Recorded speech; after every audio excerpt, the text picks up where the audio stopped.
नमस्कार विद्यार्थी मित्रांनो, शायनिंग स्टुडंट चॅनलमध्ये आपल्या सर्वांचे स्वागत आहे। आज आपण पाहणार आहोत 26 जानेवारी या विषयावर खूप सोपे व सुंदर भाषण। 26 जानेवारी। उत्सवतीन रंगांचा आभाळी आज सजला, उत्सवतीन रंगांचा आभाळी आज सजला। नतमस्तक मी त्या सर्वांसाठी ज्यांनी भारत देश घडवला, नतमस्तक मी त्या सर्वांसाठी ज्यांनी भारत देश घडवला। सन्माननीय व्यासपीठावरील मान्यवर, वंदनीय गुरुजन वर्ग आणि माझ्या मित्रमैत्रिणींनो, सर्वांना माझा नमस्कार। माझे नाव सांची आहे। आज 26 जानेवारी आहे।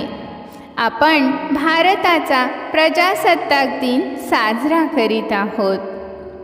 सर्वप्रथम सर्वांना प्रजासत्ताक दिनाच्या खूप खूप शुभेच्छा।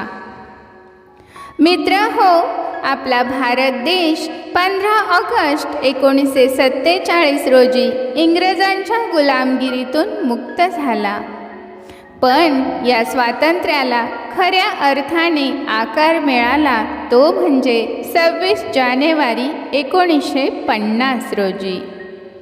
कारण या दिवशी भारतात संविधान लागू झाले, भारतात लोकशाही सुरू झाली। भारतीय संविधान हे जगातील सर्वात मोठे लिखित संविधान आहे।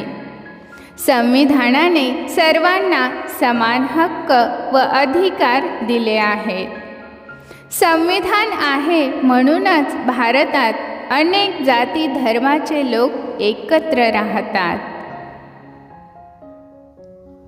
विविधतेत एकता आहे आमुची शान, विविधतेत एकता आहे आमुची शान।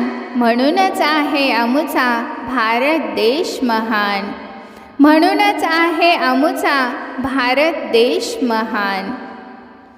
आजचा हा दिवस आपल्याला देशाच्या स्वातंत्र्यासाठी लढलेल्या शूरवीरांची व त्यांच्या बलिदानाची आठवण करून देतो। त्या शूरवीरांना माझा सलाम। जे देशासाठी लढले ते अमर हुतात्मे झाले, जे देशासाठी लढले ते अमर हुतात्मे झाले। सोडिले सर्व घरदार त्यागिला सुखी संसार, सोडिले सर्व घरदार त्यागिला सुखी संसार। आपण सर्वांनी आपल्या संविधानाचा आदर केला पाहिजे आणि आपल्या देशाची एकता व अखंडता टिकवून ठेवण्याचा प्रयत्न केला पाहिजे। शेवटी जाता जाता एवढंच म्हणेन, भारत देश आमुचा महान, स्फूर्ती देते आमुचे संविधान। भारत देश आमुचा महान, स्फूर्ती देते आमुचे संविधान। जय हिंद, जय भारत। धन्यवाद।